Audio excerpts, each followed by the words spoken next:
This is the new iPad Pro. I went for the 1TB 16GB RAM in space grey, and this little joke here cost me 5 large.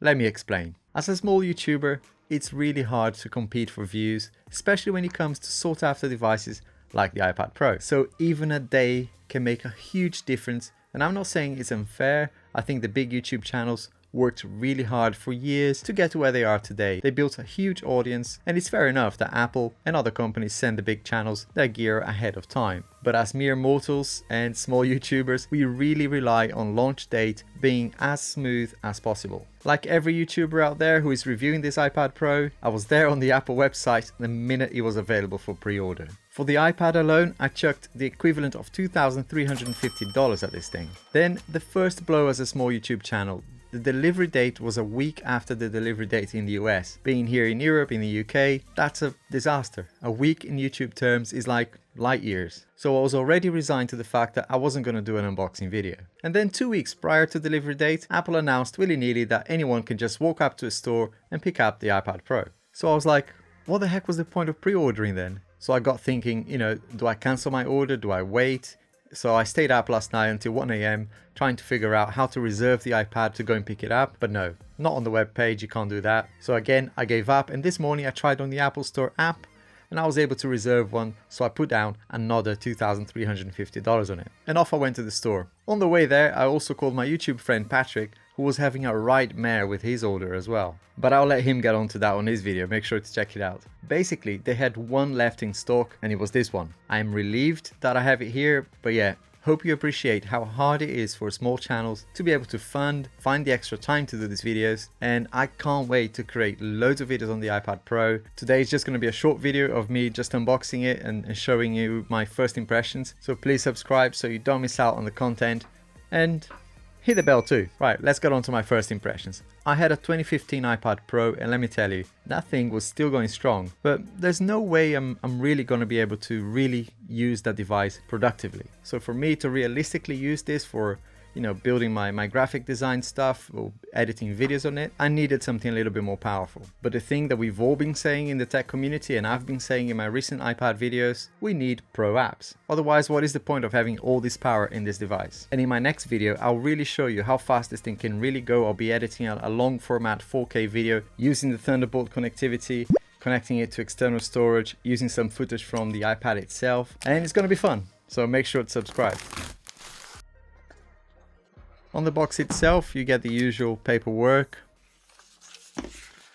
and yay, you get stickers. Great. And more importantly, you get a 20-watt charging brick.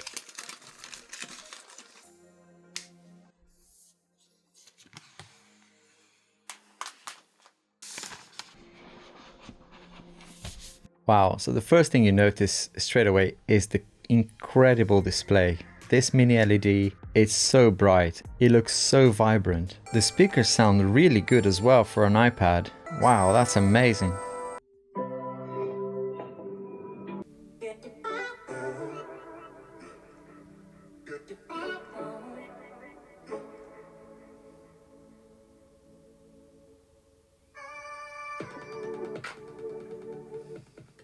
I'm so impressed with the display. The blacks are really black. I can't really explain it. They made it in such a way that the contrast is just incredible. If you watch some high quality content like some 4K or 8K footage, you very quickly understand why there was so much of a fuss on the mini LED display. It's just amazing to finally have this on the iPad. This display is going to be amazing for artwork and video editing, color accuracy, anything to do with high definition imagery. I really can't wait to put this thing to the test. When it comes to the front facing camera, it's quite distorted.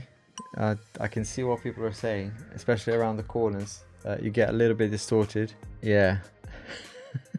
There's some wide angles here that don't really work. I'll be doing some proper tests here as well. I want to see that center stage as well in action. I want to make sure that that works well in Zoom and conference calls and things like that. So stay tuned for that. The other thing that I really want to test as well is the ability to take photos with the iPad. I know most people will take photos with their smartphones, but there are lots of professionals out there and students who actually use the iPad for photos and kind of taking notes. So I want to test that as well, see how good it is for that use case of students, real estate professionals, for example, for people who are really going to use the camera and the LiDAR features as well for AR scanning and things like that. So my quick first impressions, the display is obviously mind-boggling how good it is. This speaker has actually impressed me. I wasn't really expecting the speakers to be that good, but really guys, this is just a faster iPad to something that was already very fast. But to really put it to the test, I want to use lots of layers on Procreate, use things like, you know, LumaFusion video editing. I'm going to use some 4K footage, so stay tuned for that. We're going to do that in the next video.